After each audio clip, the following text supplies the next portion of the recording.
है उसको देख लेते हैं।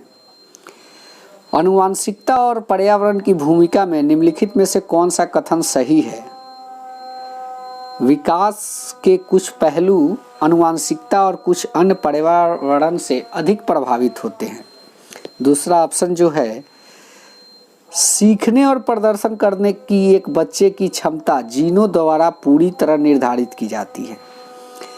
अच्छी देखभाल और पौष्टिक आहार बच्चों के किसी भी जन्मजात विकार को दूर कर सकता है। विकार का मतलब एक तरीके का रोग या कुछ फॉल्ट मान सकते हैं इस चीज़ को, जो उस समय होता है बच्चे में, उस चीज़ को, जो कहने का मतलब है कि एक तरह का न्यूट्रिशन जो है उसमें पूरा नहीं होता है, या फिर कुछ जैसे अपंग टाइप के हो गए हैं, उस टाइप का।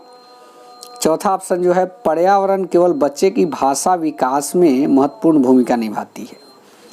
ये पहला प्रश्न आनुवंशिकता और पर्यावरण की भूमिका के बारे में कौन सा कथन सही है का। आनुवंशिकता और पर्यावरण, सबसे पहली चीज़ है कि परिवार में और वातावरण में, यानी पर्यावरण जो भी है यानी समाज, इसके बारे में पूछ रहा है कि कौन सा चीज़ कथन जो है सही है। तो आप लोग सभी जानते हैं कि विकास के कुछ पहलू जो होते हैं, बच्चा कुछ परिवार से सीखता है, कुछ समाज से सीखता है। तो यानी कि ये दोनों अधिक प्रभावित करते हैं बच्चे के विकास में। ये जो आपका पहला ऑप्शन है इसका सही जवाब है। आनुवंशिकता और पर्यावरण की भूमिका के बारे में निम्नलिखित में से कौन सा कथन सत्य है? तो विकास की कुछ पहलू आनुवंशिकता कुछ अन्य पर्यावरण से अधिक प्रभावित होते हैं। यानी कि बच्चे का विकास जो आप लोग सभी जानते हैं कि परिवार और समाज दोनों में ज़्यादा होता है। तो यही इसका फैक्ट है, कथन सत्य है। दूसरा प्रश्न जो है आप देख सकते हैं, आपके स्क्रीन पे है। निम्नलिखित में से कौन सा कथन पियाजे के सिद्धांत के अनुसार कहा नहीं जा सकता है? यहाँ पे भी निगेटिव है। एक चीज़ और आप लोग जान लीजिए कि अगर निगेटिव कुछ पूछ रहा है तो उसको पहले हाईलाइट कर दीजिए, क्योंकि अगर आप जानते भी हैं तो आप पॉजिटिव सोचेंगे। तो पॉजिटिव मत सोचिए, इसको निगेटिव के बारे में हाईलाइट करके रखिए। इसका जो भी निगेटिव है यहाँ पे आप टिक कर लिए, हाईलाइट हो गया। यहाँ पे दिखने लगा कि नहीं के बारे में पूछ रहा है। तो यहाँ पे आप देख सकते हैं कि पियाजे के सिद्धांत के अनुसार कौन सा जो है सिद्धांत के अनुसार कहा नहीं जा सकता है। तो विकास गुणात्मक चरणों में होता है। बच्चे अपनी दुनिया के बारे में ज्ञान का निर्माण और उपयोग करते हैं। निरंतर अभ्यास से अधिगम होता है। बच्चे अपने पर्यावरण पर क्रिया करते हैं। तो इसका सही जवाब है, क्योंकि इनके सिद्धांत में गुणात्मक चरणों में होता है, ये इन्होंने कहा है।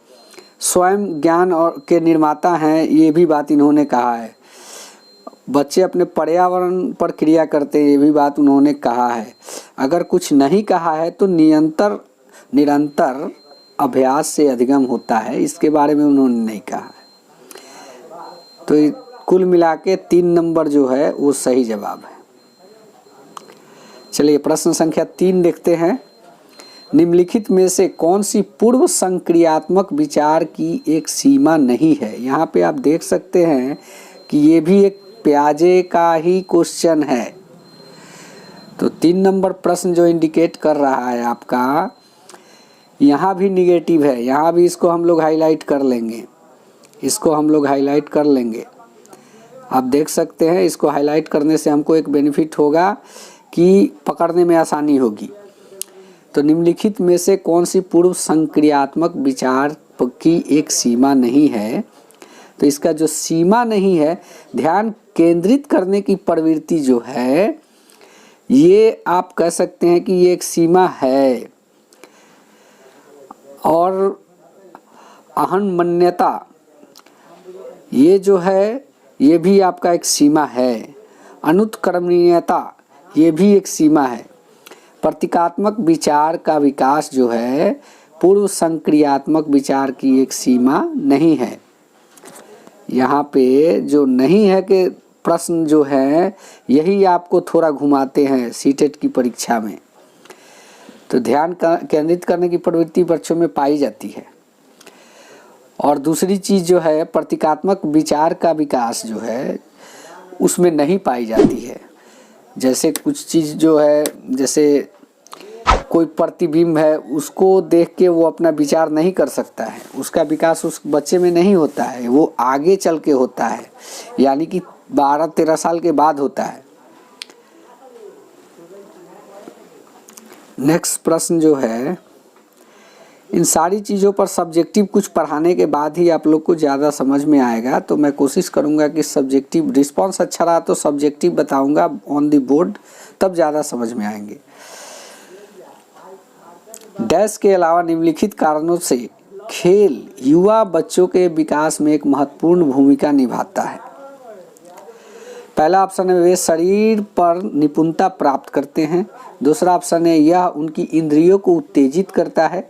तीसरा ऑप्शन है यह समय बिताने का एक सुखद तरीका है। चौथा ऑप्शन है वे नए कौशल हासिल करते हैं और सीखते हैं कि उन्हें कब उपयोग किया जाए।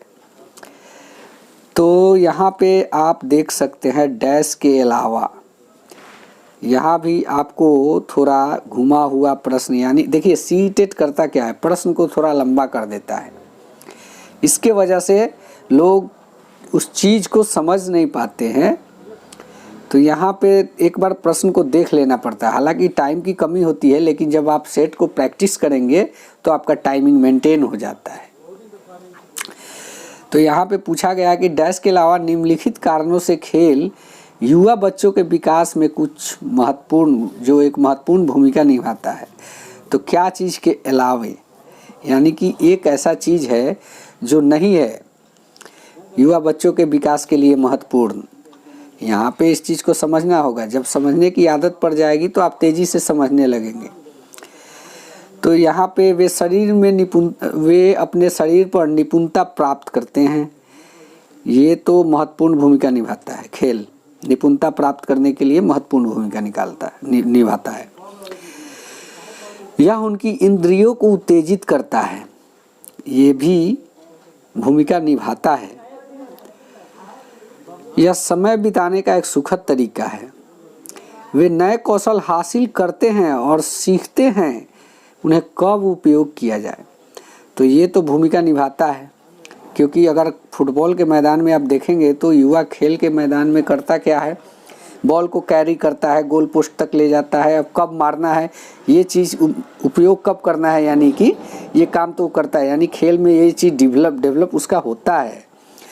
यह जो है ये 3 ऑप्शन जब सही हो जाएगा तो आपका ऑब्वियसली ये चौथा ऑप्शन जो है यह समय बिताने का एक सुखद तरीका है, ये गलत हो जाएगा। अगर आप इसको समझ नहीं पा रहे हैं तो पहले उसके सही ऑप्शन को चुन लीजिए, ऑटोमेटिक आपका गलत जो है वो निकल के सामने आ जाएगा। 2 तरीके होते हैं, या तो सही आपको मालूम है तो मार लीजिए, नहीं तो गलत जो है उसको छांट दीजिए, या फिर सही वाले को टिक कर लीजिए कि कौन कौन सा सही है। एक बच जाता है, वही आपका राइट आंसर हो गया। प्रश्न संख्या 5 देखते हैं। निम्नलिखित में से कौन सा प्रश्न बच्चे को गंभीर रूप से सोचने के लिए आमंत्रित करता है। देखिए यहाँ पे बात की गई है कि बच्चे अगर सोचते हैं तो उसका निमंत्रण इनवाइट कौन करता है, ये इस चीज़ के बारे में पूछा गया है। तो यहाँ पे जो प्रश्न है, क्या आप इसका उत्तर जानते हैं? इसमें बच्चा ज़्यादा नहीं सोच सकता है। सही जवाब क्या है? इसमें भी ज़्यादा नहीं सोच सकता है। यहाँ पे कह रहा है कि गंभीर रूप से, यहाँ पे आप देख सकते हैं कि यहाँ पे कहा गया है गंभीर रूप से। इसमें तो सोच रहा है लेकिन कम सोच रहा है, इसमें भी सोच रहा है कम सोच रहा है।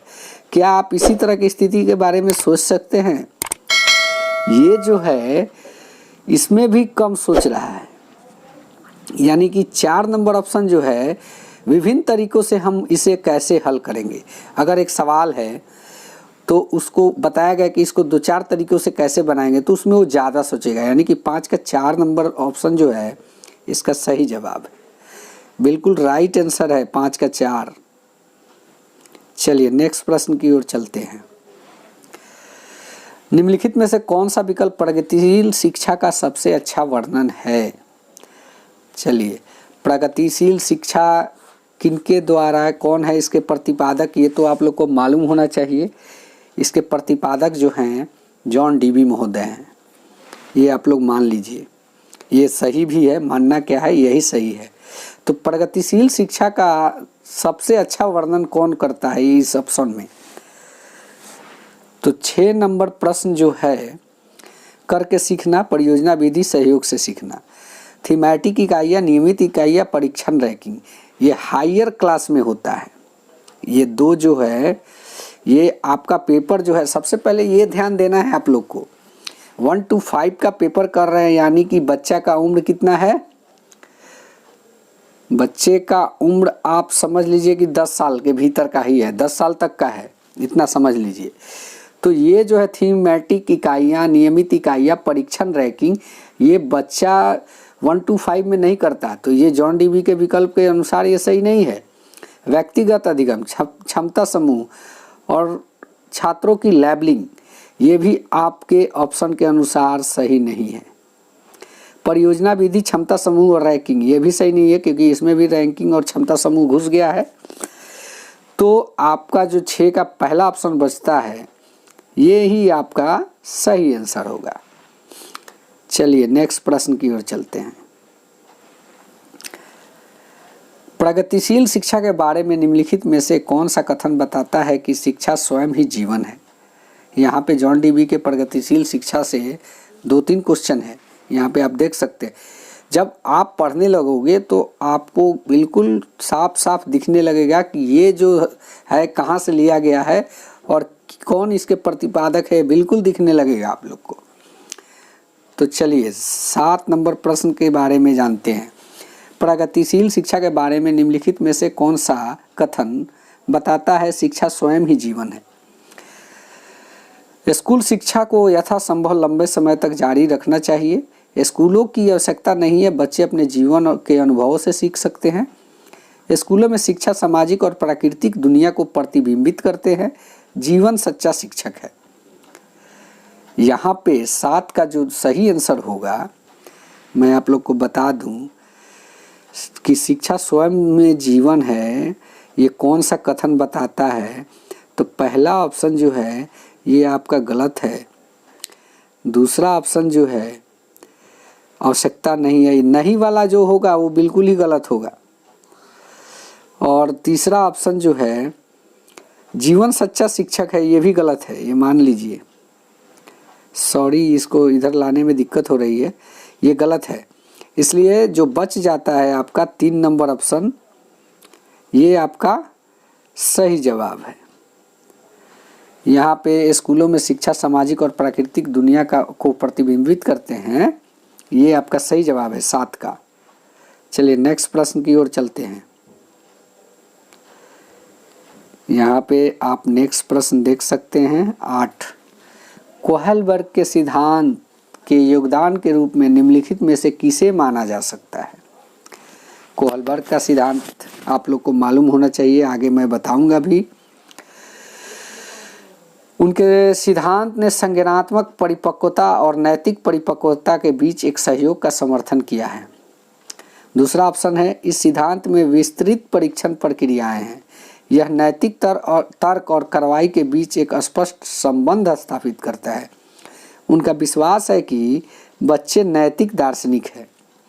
तो इसमें से जो सही आंसर होगा वो मैं बता दूं कि संज्ञानात्मक परिपक्वता और नैतिक परिपक्वता के बीच एक सहयोग का समर्थन किया है। एक कार्रवाई का संबंध स्थापित करता है, बिल्कुल नहीं होगा, ये मान लीजिएगा। ये इनके सब्जेक्ट में इस चीज़ का भी जिक्र है, लेकिन ये नहीं होगा इसका आंसर, ये गलत है।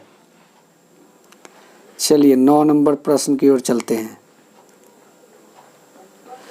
निकटवर्ती विकास का क्षेत्र संदर्भित है। समीपस्थ विकास का क्षेत्र जो है जोन जीडीपी जो है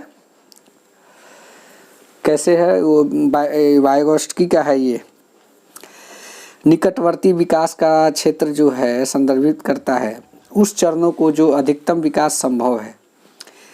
2 उस विकासात्मक चरण को जहां बच्चा सीखने की पूरी जिम्मेवारी लेता है। एक संदर्भ को जिसमें बच्चे सहयोग के सही स्तर के साथ कोई कार्य लगभग स्वयं कर सकते हैं। 4, उसे सीखने के बिंदु को जब सहयोग वापस लिया जा सकता है।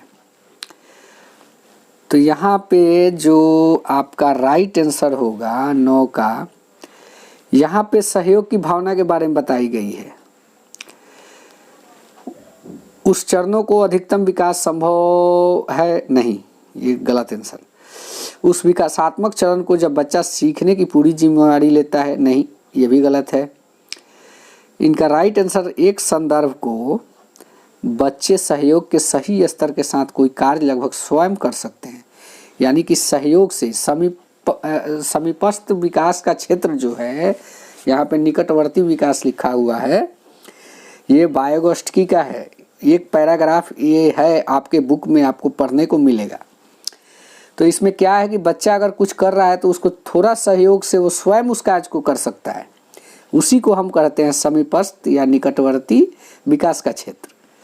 प्रश्न संख्या 10, इसको देख लेते हैं। एक उभयलिंगी व्यक्तित्व क्या होता है, ये लक्षण बताने को कह रहा है। स्त्री लक्षणों वाले पुरुष को संदर्भित करता है। दूसरा है उभयलिंगी में आमतौर पर माने गए मर्दाना और स्त्री गुणों का समायोजन होता है। तीसरा ऑप्शन है में दृढ़ और अहंकारी होने की आदत होती है। चौथा, समाज में प्रचलित रूढ़िवादी लिंग भूमिकाओं का पालन करता है। तो इसका जो राइट आंसर होगा, आप लोग सभी लोग समझ गए होंगे। इसका जो सही आंसर है, ये दोनों लक्षणों को, उभयलिंगी जो है ना, जिसको हम लोग किन्नर कहते हैं, ये दोनों के गुणों को प्रदर्शित करता है। जैसे आमतौर पर माने गए हैं मर्दाना और स्त्री गुणों का समायोजन, तो सही बात है, दोनों गुण को प्रदर्शित करता है। इसका 10 का 2 नंबर ऑप्शन जो है ये सही है।